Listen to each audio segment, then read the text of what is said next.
Welcome to our YouTube channel Veer story. अगर आपको जल्दी से नेक्स्ट एपिसोड चाहिए तो वीडियो को अभी लाइक करो। 367 Is it so bad to love me? For forward।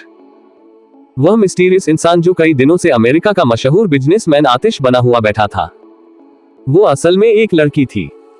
हालांकि उस लड़की को लड़की नहीं कहा जा सकता, वो असल में औरत जात के नाम पर एक कलंक थी। वो एक ऐसी लड़की थी जिसे लड़कियों की भूख थी। उस लड़की ने अपने कपड़े उतारते हुए अपने सामने खड़ी लड़कियों से बड़ी ही पतली और प्यारी आवाज में कहा, जाने मन, तुम सब इतना डर क्यों रही हो? मैं कोई चुड़ैल थोड़ी ना हूं। आओ मेरे पास आओ, मुझे खुश कर दो। जब तक मुझे मेरी लव नहीं मिल जाती, तब तक तुम लोगों को ही मेरी प्यास बुझानी होगी। आओ जल्दी से मेरे करीब आओ। लव से उस लड़की का इशारा बेला की तरफ था।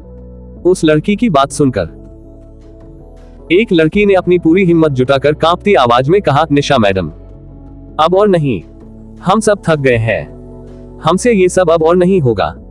उस लड़की ने इतना कहा ही था, तभी निशा ने एकदम से गुस्से में उस लड़की का गला पकड़ लिया। कोई कुछ समझ पाता, इससे पहले ही निशा ने उस लड़का का गर्दन मसल कर सीधे तोड़ दिया।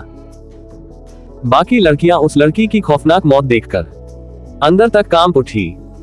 निशा ने बेरहमी से उस लड़की को नीचे पटक दिया।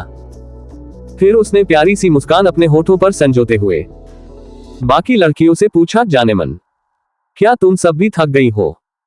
क्या तुम सब मुझे खुश नहीं कर सकती हो? क्या मैं सुंदर नहीं हूं? जरा देखो मुझे। क्या मेरी प्यास बुझाना इतना मुश्किल काम है? क्या मुझे प्यार करना इतना बुरा है? निशा का हर एक शब्द बाकी सभी लड़कियों के कानों में साक्षात नर्क से आई हुई डायन के आवाज की तरह उतर रही थी। वो सारी लड़कियां वहां से भाग जाना चाहती थी, मगर उनमें ना ही वहां से कदम हिलाने की भी हिम्मत थी और ना ही ताकत थी। आखिर में उन सभी लड़कियों ने खुद को उस लड़की के हाथों में सौंप दिया, जिसकी सिर्फ आंखों में ही नहीं बल्कि जहन में भी हैवानियत भरी हुई थी। कहने को निशा बैनर्जी परिवार की बड़ी बेटी थी और राइमा बैनर्जी की बड़ी बहन थी, मगर असलियत में वो जॉर्डन के उन नाजायज बच्चों में से एक थी, जिसे वर्षों पहले जॉर्डन ने अपनी आर्मी बनाने के लिए पैदा किया था। कार्तिक जॉर्डन के जिस वेब की बात बेला से कल रात कर रहा था, उस वेब में जॉर्डन के अनगिनत नाजायज बच्चे भी शामिल थे। शाकाल यानी तरुण तत्काल में उस पूरे कैनिबल ग्रुप का हेड था, मगर हेड बनने की लाइन में तरुण के जैसी ही विचारधारा वाले अनगिनत दावेदार रखे थे। निशा भी उन्हीं दावेदारों में से एक थी। कहा जाता था, तरुण के बाद निशा ही सबसे प्रबल दावेदार थी शाकाल बनने की। बेसिकली कैनिबल ट्राइब में शाकाल कोई पर्टिकुलर इंसान नहीं था। शाकाल एक टाइटल था, जिसके साथ कुछ सैटानिक स्पिरिचुअल पावर्स भी जुड़कर आती थी। अब इस सैटानिक स्पिरिचुअल पावर्स में कितनी सच्चाई थी, वो तो तरुण और जॉर्डन ही जानता था, मगर इसकी वजह से शक्ल टाइटल वाले इंसान को कैनिबल ट्राइब वाले लोग भगवान की तरह पूजते थे, उसे भगवान का दर्जा देते थे। फार्म हाउस बाथरूम के अंदर बाथटब में कार्तिक और बेला बैठे हुए थे।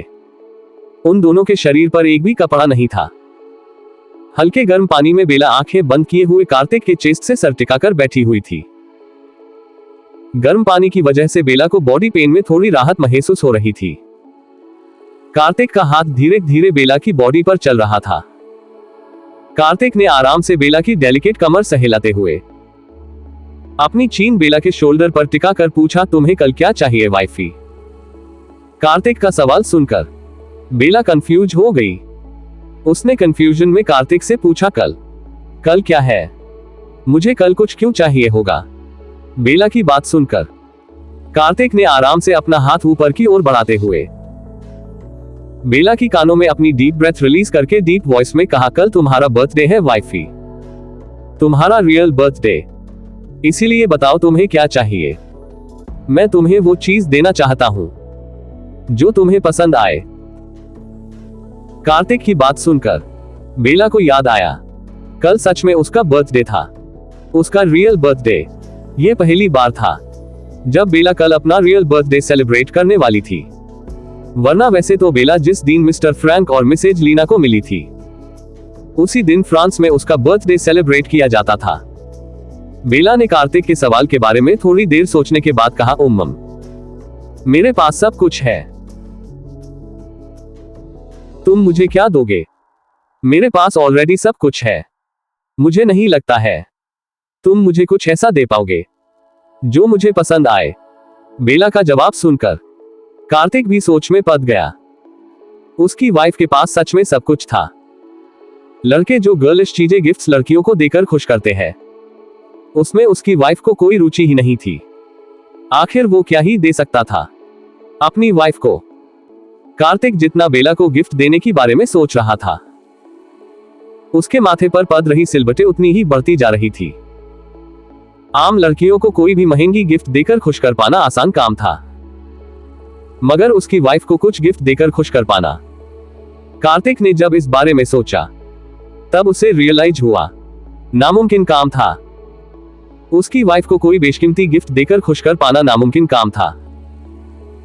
कार्तिक अपनी गहन सोच में गुम जब बेला की सेंसिटिव बॉडी को तेजी से प्रेस करने लगा, तब बेला ने उसका हाथ खुद से करते हुए कहा, कार्तिक, क्या कर रहे हो तुम?